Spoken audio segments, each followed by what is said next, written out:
Hi. இன்னைக்கு நம்ம சேனல்ல என்ன ரெசிபி பார்க்க போறோம்? இன்னைக்கு நம்ம வீட்ல பருப்பு ரசம் பார்க்க போறோம். ஓகே, அதுக்கு தேவையான பொருட்கள் என்னென்னு சொல்லுங்க. புளி, நெல்லிக்காய் சைஸ்ல புளி ஊற வச்சிருக்கேன். 6-7 தக்காளி போடணும். கொஞ்சம் பருப்பு தண்ணி எடுத்துக்கலாம். பருப்பு வேக வைக்கிற அன்னைக்கு எடுத்துக்கலாம். அதுல கொஞ்சம் உப்பு போடுறேன். போட்டுட்டு ஒரு 1/2 ஸ்பூன் மஞ்சள் தூள் போடுறோம்.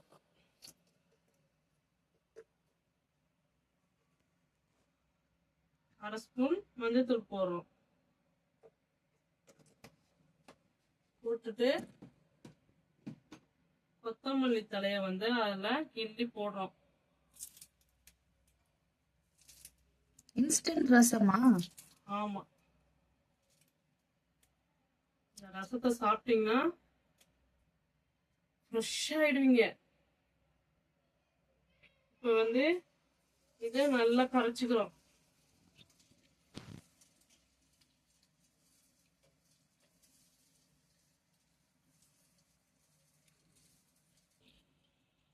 இந்த மாதிரி கரைச்சிக்கங்க. உங்களால கரைச்சிக்க முடியலன்னா இப்ப உள்ள தக்காளிங்கெல்லாம் பழமாகிற மாதிரி கண்ணு மிடிச்சு மிடிச்சுன்னு காட்டுது. ஆனா கரைக்கவே முடிய மாட்டேங்குது. அந்த அளவுக்கு தக்காளி காயா இருக்கு. நம்ம என்ன பண்றோம்னா மிக்சியில கூட ஒரு ஓட்டு ஓட்டிக்கலாம். ஓட்டிட்டு அந்த பருப்பு தண்ணிக்கு ஏற்ற மாதிரி ரசம் கூட்டி ரெடி பண்ணி வச்சுக்கணும். இப்போ நான் கரைச்சிட்டேன், ரெடி பண்ணி வச்சிட்டேன். இப்போ ஜார்ல பூண்டு, மிளகு, சீரகம், காஞ்ச மிளகா 2 தாளிக்கிறதுக்கு வச்சுட்டு 3 இது கூட சேர்த்து அரைச்சிட வேண்டியதுதான். அரைச்சிட்டு உங்களுக்கு காட்டுறேன். Okay okay. 5 மிளகாய் எடுத்து வச்சிருக்கேன்னு சொன்னேன் இல்லையா, அதுல 2 காஞ்ச மிளகாய் தனியா எடுத்து வச்சுக்கிறோம். 3 காஞ்ச மிளகா இது கூட சேர்த்து போட்டு அரைக்கிறோம். மிளகு சீரகத்தை ஃபர்ஸ்ட் நல்லா பவுடர் பண்ணிடுங்க. பூண்டை பல்ஸ் மூடில் தான் போடணும். ரொம்ப நைஸா அரைச்சிடாதீங்க. பருப்பு ரசம் டேஸ்ட் இருக்காது, குழம்பு மாதிரி ஆயிடும். ரசம் டேஸ்ட்ல இருக்காது. துப்பி துப்பியா இருந்தாதான் ரசம் டேஸ்ட்ல இருக்கும். இப்ப போய் நான் இதை அரைச்சி எடுத்துட்டு வரேன். சரியா? ஓகே. மிக்சியில அரைச்சிட்டு வந்துட்டேன். இந்த தட்டுல கொட்டி வச்சுட்டோம் பாருங்க. இந்த மாதிரி துப்பி துப்பி அரைக்கணும். நீங்க ரொம்ப நைஸா அரைச்சிட்டீங்கன்னா உங்களுக்கு ரசம் டேஸ்ட்ல கிடைக்காது, குழன்னு ஆயிடும் அப்புறம். அதனால இந்த மாதிரி அரைச்சி வச்சுட்டு இந்த ஜாரை கொஞ்சம் லைட்டா தண்ணி ஊற்றி லாஸ்ட்ல அலம்பி ஊற்றிக்கலாம். 2 பச்சை மிளகாய் எப்போதுமே ரசத்துல சேர்த்துக்கோங்க, டேஸ்ட் கொடுக்கும். காஞ்ச மிளகா தான் போடுறோமே, ஏன் பச்சை மிளகா போடணுமான்னு கேட்பீங்க. அது டேஸ்ட்டுக்காக தான் அந்த பச்சை மிளகா சேர்க்கறது. இந்த காஞ்ச மிளகா போடுறது வாசனைக்கு போடுறது. அதனால 2 மிளகாவுமே போடுங்க. போட்டு இப்போ ரசத்தை தாளிக்க போறோம். வாங்க எப்படி தாளிக்கிறதுன்னு பார்க்கலாம். வாங்க இப்போ எப்படி தாளிக்கலான்னு பார்ப்போமா. ரசத்தை அடுப்பை பற்ற வச்சு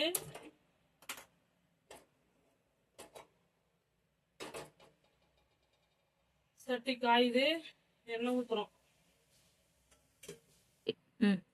சட்டியை காய வச்சிட்டோம், எண்ணெய் ஊத்துறோம்.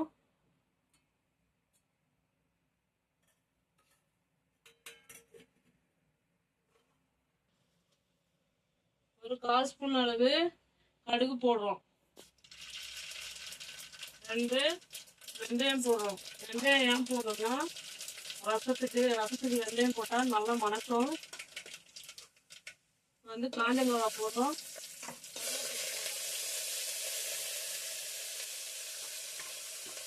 கருவேப்பிலை போடும் போது நீங்க எல்லாம் ஓடி போயிடுங்க.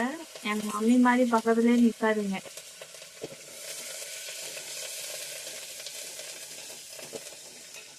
நல்லா படப்படம் புரியணும். அப்புறம் இந்த அரைச்சி வச்சிருக்க மசாலாவா போடுறோம். போட்டு ஒரு கலர்றோம். பெருங்காயத்தூள் கொஞ்சம் போட்டுக்கிறோம். ரசத்துக்கு எப்பவுமே பெருங்காயத்தூள் போடுங்க.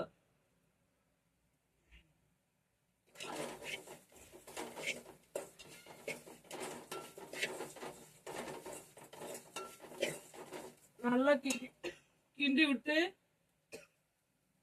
சட்டியை நல்லா ஐல வச்சுட்டு தண்ணி அந்த கரைச்சி வச்சிருக்கோம் இல்லையா, தண்ணி விட்டு இந்த மாதிரி சவுண்டு கேட்கணும்.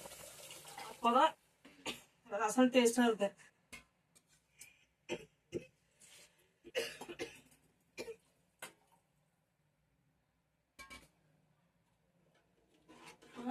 கலக்கி விட்டுட்டு உப்பு காரெல்லாம் இருக்கா செக் பண்ணிக்கோங்க. காரம் மிளகு ரசம் தானே, அதனால ஒன்றும் பிரச்சனை இல்லை. உப்பு இருக்கா பார்த்துக்கோங்க. பர்ஃபெக்டா இருக்கு. அச்சா டேஸ்டா? அச்சா டேஸ்ட். குழந்தைங்களாம் எனக்கு ரசம் சாதமே பருப்பு ரசம் சாதமே கொடுங்க மம்மி அப்படி சொல்லுவாங்க. செஞ்சு பார்த்துட்டு எப்படி இருக்குன்னு சொல்லுங்க.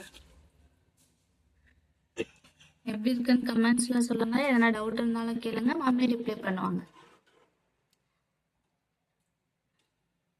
வந்து ரசம் கொதிக்கணும். ஒரு தட்டு போட்டு மூடுறேன். நம்ம சேனலை சப்ஸ்கிரைப் பண்ணாதவங்க சப்ஸ்கிரைப் பண்ணி பெல் ஐக்கானை கிளிக் பண்ணி வச்சுக்கோங்க.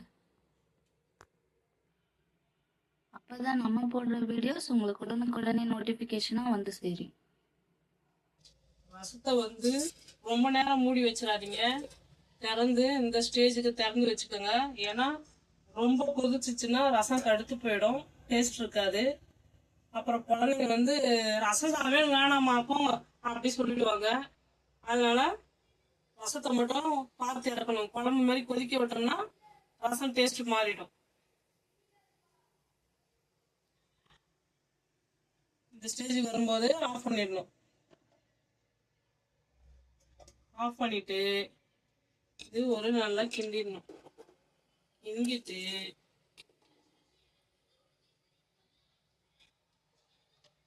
தலையில ஒரு ஸ்பூன் எண்ணெய் ஊற்றணும். ஊத்துனீங்கன்னா சூப்பு டேஸ்ட்ல இருக்கும். அதுக்குதான் அந்த எண்ணெய் ஊத்துறது. சும்மா லைட்டா வேணானா ஸ்கிப் பண்ணிக்கலாம். எண்ணெய்க்கு பதில் நெய் கூட ஊற்றிக்கலாம்ல மம்மி? எண்ணெய்க்கு பதில் நீங்க நெய் கூட ஊற்றி சாப்பிட்டுக்கலாம். நம்ம ரசம் ரெடி ஆயிடுச்சு. வாங்க இப்ப பார்ப்போம். சாப்பிடலாமா ரசத்தை? சாம்பார் வைக்கிற அன்னைக்கு செஞ்சீங்கன்னா உங்களுக்கு வேலை ஈஸியா முடிஞ்சிடும். குயிக்கா செஞ்சிருவீங்க. இந்த ரசம் பிடிச்சிருந்தா உங்களுக்கு கமெண்ட் பாக்ஸ்ல கமெண்ட் பண்ணுங்க, லைக் பண்ணுங்க, ஷேர் பண்ணுங்க, சப்ஸ்கிரைப் பண்ணுங்க. நான் ரசம் கொஞ்சம் தான் வச்சேன். எங்க வீட்டில் என் பசங்களாம் ரசத்தையே தொடாதுங்க. நானும் எங்க வீட்டுக்காரர் மட்டும்தான் சாப்பிடுவோம். 2 நாள் தான் யூஸ் பண்ணுவேன். இன்னைக்கு வச்சுட்டு இப்போ வச்சுட்டு மறுநாள் சாப்பிடுவோம். அதோட எடுத்து கீழே ஊற்றிடுவேன். சாப்பிட மாட்டேன். நானே சாப்பிட மாட்டேன். என் பசங்க சுத்தமாக தொடாதுங்க. அதனால எங்க 2 பேருக்கு ஏற்ற மாதிரி ரசம் வச்சிருக்கேன் பாருங்க.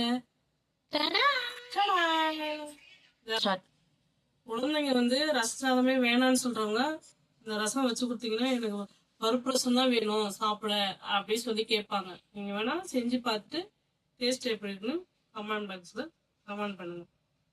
Okay bye. லைக் பண்ணுங்க, ஷேர் பண்ணுங்க, சப்ஸ்கிரைப் பண்ணுங்க. பாய் பாய்.